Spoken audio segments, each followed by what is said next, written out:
ഇന്ന് കുറച്ച് രാവിലെ എണീക്കണമായിരുന്നു. അപ്പോൾ ഞാൻ എണീറ്റ് വന്ന് നോക്കിയപ്പം കാണാം ഒരുത്തൻ വീട്ടിൽ പോകാൻ നിൽക്കുന്നത്. "വീട്ടിൽ പോടാ, പോയിട്ട് വൈകിട്ട് വാടാ." അങ്ങനെ അതിനെയും പറഞ്ഞ് വിട്ട് കുഞ്ഞാപ്പിയും തുറന്ന് വിട്ടിട്ട് ഞാൻ നേരെ അടുക്കളയിലോട്ട് കയറി. എന്നിട്ട് അവിടെ നിന്ന് മോർച്ചറിയിൽ നിന്ന് കുറച്ച് സാധനമൊക്കെ എടുത്ത് നമ്മുടെ വെളിയിലോട്ട് വെച്ചിട്ടുണ്ട്. ആവശ്യത്തിന് തേങ്ങയൊക്കെ ഇന്നത്തേക്കുള്ളതൊക്കെ എടുത്ത് ബാക്കി മാവും അതും ഇതും എല്ലാം കൂടെ തിരിച്ച് വീണ്ടും അതിനകത്തോട്ട് കയറ്റി അടച്ചു വെച്ചു. ഇന്നലെ പയർ അരിഞ്ഞു വെച്ചിട്ടുണ്ടായിരുന്നു, പക്ഷേ ഉള്ളിയൊന്നും അരിഞ്ഞു വെച്ചില്ല. അതുകൊണ്ട് അമ്മ ഇരുന്ന് ഉള്ളി അരിയുന്നു. ആ ഒരു ഗ്യാപ്പിൽ ഞാൻ ചായ കുടിച്ചു. ഇനി അത് അത്രയും വെച്ചിരുന്നാൽ മോശമല്ലേ എന്ന് വെച്ചാൽ അതിനെയും കൂടെ വരട്ടി ഇന്ന് അച്ഛന് ചോറ് കൊടുത്തുവിടാമെന്ന് വെച്ചു.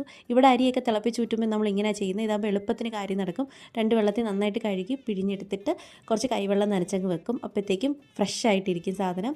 അങ്ങനെ കുഞ്ഞാപ്പിക്ക് പാൽ കൊടുത്ത് കുഞ്ഞാപ്പിയെ കൂട്ടി കയറ്റി നേരെ മെഴുക്കുവരട്ടി പരിപാടികളൊക്കെ നോക്കി. അതിൻ്റെ ആ സൈഡിൽ കൂടെ തന്നെ അപ്പവും കൂടെ ചുട്ടു പോകുന്നുണ്ട് കേട്ടോ.